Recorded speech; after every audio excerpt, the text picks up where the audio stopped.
In today's video, we will be building Severus Snape, the Half-Blood Prince. This time we'll be heading to platform 9 3/4 and boarding the Hogwarts Express to visit everyone's favourite potions professor. As an incredibly gifted spellcaster, alchemist and teacher, Snape holds a special place in the hearts of most, if not all, Harry Potter fans. As always with our character builds, we'll keep it as close to the lore as possible and add as much flavour where we need to. Let's begin.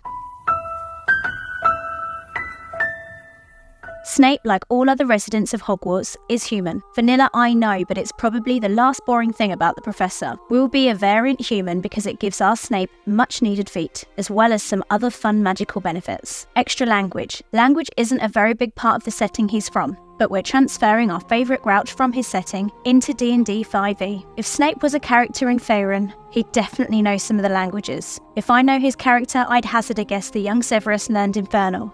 +1 to intelligence, and +1 to charisma. This is a bit of a shock considering Severus has the social graces of a teaspoon. However, charisma isn't just the fuel for seducing others. It's one force of personality, presence that draws the eye. Negative or positive, you pay attention when Snape walks through the door. Extra skill.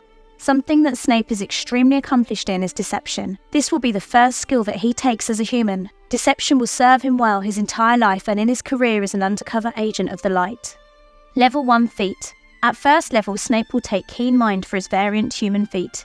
Lauded as a prodigious student of magic, Severus is known for his attention to detail and meticulous note-taking. This also boosts his intelligence by 1, which will give us a hand later since this build gets fewer ability score increases than other spellcaster builds.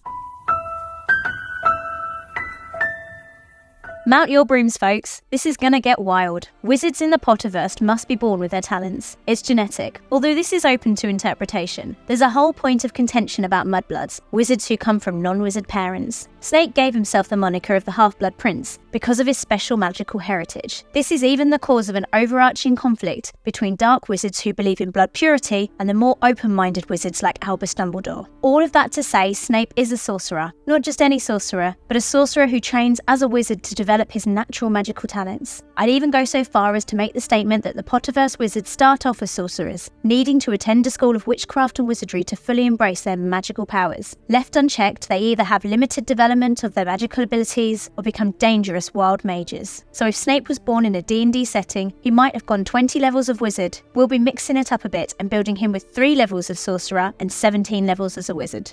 Remember to get your wands out and wave them at the like and subscribe button if you like this Snape D&D character build so far.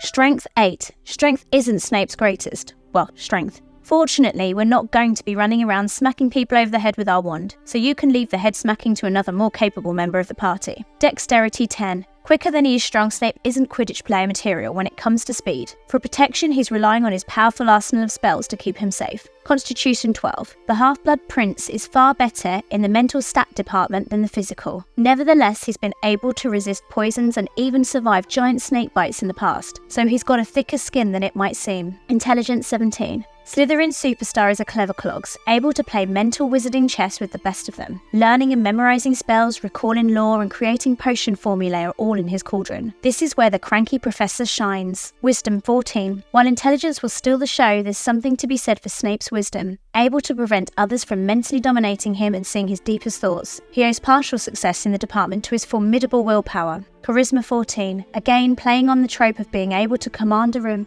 Severus proves that charismatic does not mean nice. He's a skilled manipulator, deceiver, and is very intimidating. The son of an abusive muggle father and long-suffering witch mother, young Severus Snape's childhood was an unhappy one until he met his childhood friend Lily Potter. She would introduce the wizarding world to Severus and set him on a path of magical knowledge that would lead him to Hogwarts. For Snape's background, I believe that Sage would work quite nicely, representing the proficiencies and skills he would acquire at Hogwarts. This gives Severus proficiency in Arcana and History, both of which are key to his character. However, we will be adjusting the background a little bit. Vanilla Sage background gives us 2 language proficiencies, but we'll be swapping out these for tool proficiencies instead. Granting Snape the Alchemist Kit and the Poisonous Kit proficiencies is far more accurate to his character, and his alchemy skills are second to none. The Researcher feature represents how well Snape can scour the tomes of hidden lore in the Hogwarts library, finding secrets and knowledge that would otherwise be out of reach. Starting out as a sorcerer gives Snape an additional 2 skills on top of the ones we already have from our variant human race and sage background. Alchemy and poison as well as arcana and history all come from sage. Being a variant human gives us the deception skill. We'll be choosing intimidation and insight for our sorcerer skills. Ask any of his students and you'll find Snape has a reputation for silencing even the most boisterous of misbehaving pupils and discerning if they are lying with chilling accuracy. The thing about Snape is he doesn't rely on equipment. The only important item for Severus is his wand, which will act as his spellcasting focus. We want to boost his intelligence to 20 as quickly as possible, so any equipment that does or gives extra spell slots like the Ring of Spell Storing is a good pick. Eventually, the really powerful magical items and artifacts that would help any wizard will help Snape, but there's no iconic part of his kit besides his wand and wizarding robes that we need to preserve.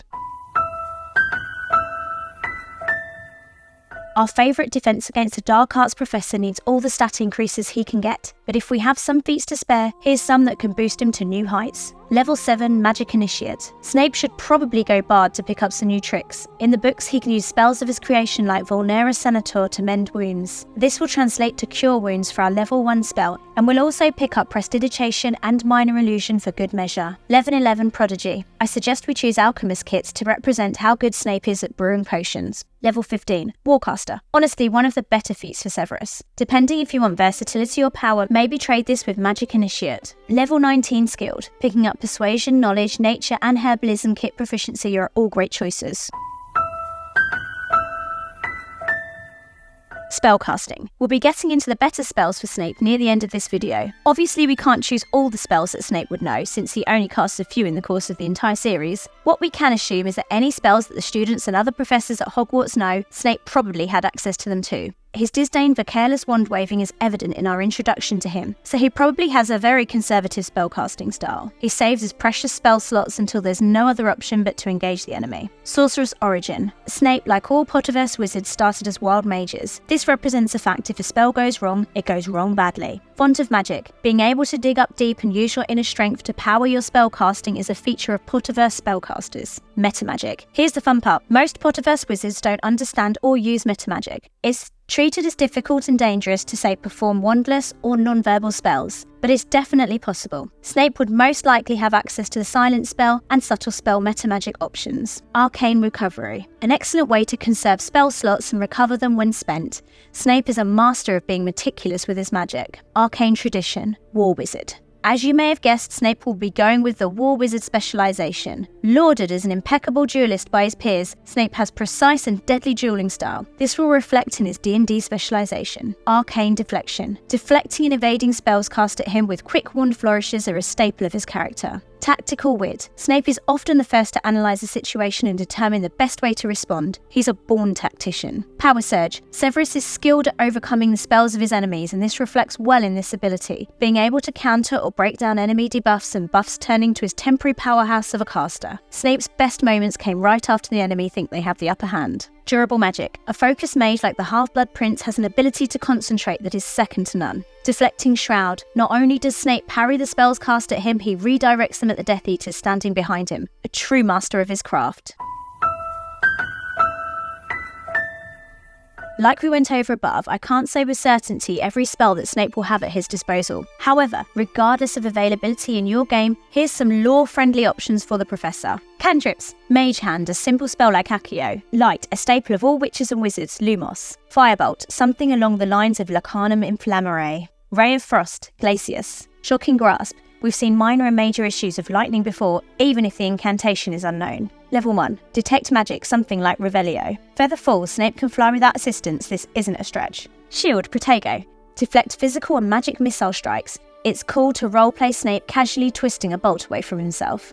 Unseen Servant. Using the wand for simple telekinesis falls into this category. Magic Missile. Flipendo or another sure-to-hit charm would work for this. Alarm, as Cave Inimicium. As a side note, if you can find ways to squeeze inflict wounds in here, our Snape will have his legendary Sectum Sempra. Level 2. Levitate as the spell Ascendio. Arcane Lock as Collopotus. Invisibility as Disillusionment charm, people won't notice you. Enlarge Reduce as Engorgio Reducto. Level 3. Dispel Magic. Ridding yourself of jinxes and enchantments is key, especially if your enchanted toilet is on the fritz. Slow as Arresto Momentum. Fireball. You can flavour it as Confringo.